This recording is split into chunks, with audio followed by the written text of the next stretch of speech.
अस्सलामुअलैकुम। आज हम आपको शेख सादी शिराजी की एक ऐसी हिकायत सुनाते हैं जो सदियों पुरानी है मगर आज भी उतनी ही ताज़ा है। ये कहानी है एक गुलाम की जिसने ज़बान की ताकत से वो मकाम हासिल किया जो तलवार से भी हासिल ना हो सकता। गौर से सुनिए क्योंकि इसमें आपके लिए भी एक सबक है। कदीम ज़माने की बात है, एक अजीम और ताकतवर बादशाह था। उसका दरबार वसी, उसकी रियाया खुशहाल और उसका इंसाफ दूर दूर तक मशहूर था। लेकिन आज की ये कहानी बादशाह की नहीं बल्कि उसके एक गुलाम की है। एक दिन बादशाह ने अपने वजीर को बुलाया और कहा, वजीर साहब, आज हम शिकार के लिए जा रहे हैं। वापसी पर कुछ खास और लजीज खाने का इंतजाम किया जाए। जो हुक्म जहान पनाह। अभी बावर्ची को बुलाकर फरमान पहुंचाता हूं। वजीर ने फौरन शाही बावर्ची को बुलाया। 3 खाना तैयार करना है। गुलाम हाशिम को अपने साथ बाजार ले जाओ, वो सामान लाएगा, लेकिन याद रहे सिर्फ सबसे अच्छी चीज लाना। समझ गया हुजूर, फिक्र न करें। गोश्त, मछली, सब्जियां, मसाले, हर तरफ रंग बिरंगी चीजें सजी थीं, मगर हाशिम की आंखें एक ही चीज ढूंढ रही थीं। हाशिम सोचता है, निगाहें घुमाता है। हाशिम आहिस्ता सोचते हुए, सबसे अच्छी चीज क्या हो सकती है? हाशिम गोश्त की दुकान पर गया और उसने जानवर की जबान खरीदी। दुकानदार ने हैरत से देखा मगर हाशिम मुतमईन था। उसके चेहरे पर एक पुरस्रार मुस्कुराहट थी। हाशिम वापस आया तो बावर्ची की आंखें फटी रह गईं। बावर्ची, हाशिम, ये क्या ले आए? मैंने कहा था सबसे अच्छी चीज लाओ। हाँ, यही लाया हूँ, जबान, दुनिया की सबसे अच्छी चीज। मगर हाशिम के चेहरे का यकीन देखकर वो खामोश हो गया। उसने जबान को मुख्तलिफ तरीकों से पकाया, कुछ भुनी हुई, कुछ कोरमे में, कुछ कबाब। रसोई की आवाजें, मसालों की खुशबू का एहसास। खाना तैयार हो गया। खुशबू पूरे महल में फैल गई। खुशबू का एहसास, इत्मीनान की सांस। बावर्ची आहिस्ता हैरत में, ये तो वाकई लाजवाब है। खाना दरबार में भेज दिया गया। बावर्ची हनूज हैरान था कि हाशिम ने जबान ही क्यों खरीदी। ये हाशिम भी अजीब आदमी है। देखते हैं बादशाह क्या कहते हैं। शाही दस्तरख्वान पर मुख्तलिफ पकवान सजे थे। भुनी हुई जबान, जबान का कोरमा, जबान के कबाब। हर डिश से लजीज खुशबू उठ रही थी। बादशाह शिकार से वापस आया, थका हुआ, भूखा मगर खुश। शाही घोड़ा महल के दरवाजे से गुजरा और बादशाह अपने दरबार में दाखिल हुआ। बादशाह के लिए फौरी शाही दस्तरख्वान बिछाया गया। खादिम एक एक करके पकवान लाकर रखते रहे। खुशबू पूरे कमरे में फैल गई। बादशाह ने पहला नवाला मुंह में डाला, रुक गया। दूसरा नवाला लिया, फिर तीसरा। आंखें चमकने लगीं। बादशाह खुशी और हैरत से, वाह वाह, आज का खाना तो वाकई कमाल का है। ऐसा लजीज खाना पहले कभी नहीं खाया। बावर्ची को इनाम दिया जाए।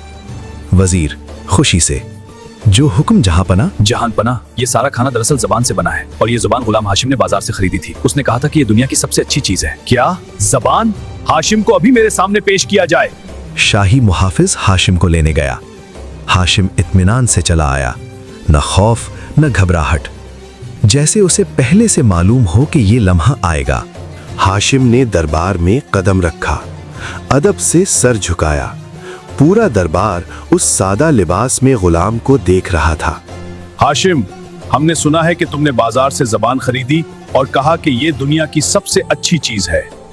बताओ, ऐसा क्यों? जहान पनाह, जबान दुनिया की सबसे बेहतरीन चीज इसलिए है क्योंकि अच्छी जबान से मोहब्बत का इजहार होता है, इल्म बांटा जाता है, दुआएं मांगी जाती हैं, सच बोला जाता है, इंसाफ मिलता है और रिश्ते जुड़ते हैं। जहान पना अच्छी जुबान से इंसान बगैर तलवार उठाए दिलों को फतह कर लेता है। पूरा दरबार हाशिम की बात सुनकर खामोश हो गया। बादशाह ने गहरी सांस ली, फिर मुस्कुराया। शाबाश हाशिम, तुमने सच कहा।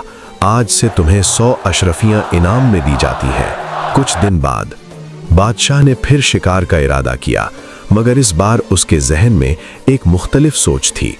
बादशाह सोचते हुए, वजीर साहब, आज हम फिर शिकार पर जा रहे हैं। इस बार हाशिम से कहो कि सबसे बुरी चीज लेकर आए। देखते हैं वो क्या लाता है। स्नो, आज बादशाह ने हुक्म दिया है, हाशिम से कहो कि बाजार से सबसे बुरी चीज लेकर आए। सबसे बुरी चीज? ये क्या मामला है हुजूर? बादशाह का हुक्म है, बस। हाशिम, बादशाह का हुक्म है, बाजार से सबसे बुरी चीज लेकर आओ। अब बताओ क्या लाओगे? अभी आता हूँ। कुछ पूछा भी नहीं, कुछ सोचा भी नहीं। ये आदमी अजीब है। हाशिम बाजार गया और फिर वही दुकानदार, वही जगह। अरे आप फिर आए, आज क्या चाहिए? फिर वही जबान। ये आदमी हर बार जबान ही लेता है। हाशिम वापस आया, फिर जबान लेकर। बावर्ची का गुस्सा 7वें आसमान पर था। हाशिम, तुम पागल हो गए हो? पिछली बार भी जबान, अब भी जबान। बादशाह ने सबसे बुरी चीज मांगी और तुम फिर यही लाए। पकाओ, बादशाह खुद समझ जाएंगे। खाना फिर तैयार हुआ, फिर वही लजीज खुशबू, वही पकवान। बादशाह शिकार से वापस आया, थका हुआ मगर भूखा। खाना खाया और फिर मुस्कुराया। बादशाह, खाना फिर लाजवाब है, हाशिम को बुलाया जाए। पूरा दरबार जमा हुआ। सबको मालूम था कि आज कुछ खास होने वाला है। कदमों की आवाज, दरबार में बैठने की आवाज। हाशिम, पिछली बार हमने सबसे अच्छी चीज मांगी, तुमने जबान लाए। आज हमने सबसे बुरी चीज मांगी, फिर तुमने जबान लाई। ये क्या मामला है? सच बोला जाता है, इंसाफ मिलता है और रिश्ते जुड़ते हैं। जहानपना अच्छी जबान से इंसान बगैर तलवार उठाए दिलों को फतह कर लेता है। जब जबान गाली दे तो दिल टूटते हैं, जब जबान फितना फैलाए तो जंगें होती हैं, और जब जबान किसी को बेइज्जत करे तो खून बहता है। इंसान को जलील कर देती है, घरों को उजाड़ देती है और दोस्तों को दुश्मन बना देती है। यही जुबान है जो तलवार से भी ज्यादा खतरनाक और फूल से भी ज्यादा खूबसूरत हो सकती है। बादशाह की आंखों में आंसू आ गए। वो उठा, तख्त से उतरा और हाशिम के पास आकर रुका। बादशाह, गहरी आवाज, जज्बात से भरपूर। हाशिम, आज तुमने हमें वो सबक दिया जो कोई उस्ताद न दे सका। आज से तुम आजाद हो और आज से तुम हमारे मशीर भी हो। तालियों की गूंज, खुशी की आवाजें। दरबार में तालियां गूंज उठीं। हाशिम ने सर झुकाया। उसकी आंखों से शुक्र के आंसू बह रहे थे। एक गुलाम मशीर बन गया, सिर्फ अपनी जबान की ताकत से। शेख सादी ने फरमाया, जबान की तलवार खून बहाए बगैर जख्म देती है और फूल बने बगैर खुशबू लुटाती है। दोस्तों, आज याद रखो, तुम्हारी जबान तुम्हारी ताकत है और तुम्हारी कमजोरी भी। अल्फाज एक बार निकल जाएं तो वापस नहीं आते, इसलिए बोलने से पहले सोचो, सोचकर बोलो और बोलकर अपनी दुनिया बदलो। अगर ये कहानी आपके दिल को छू गई तो लाइक जरूर करें। अगली हिकायत मिस ना हो तो अभी सब्सक्राइब करें और बेल दबाएं। और ये कहानी अपने दोस्तों के साथ शेयर करें, क्योंकि अच्छी बात फैलाना भी ज़बान का काम है। अल्लाह हाफिज।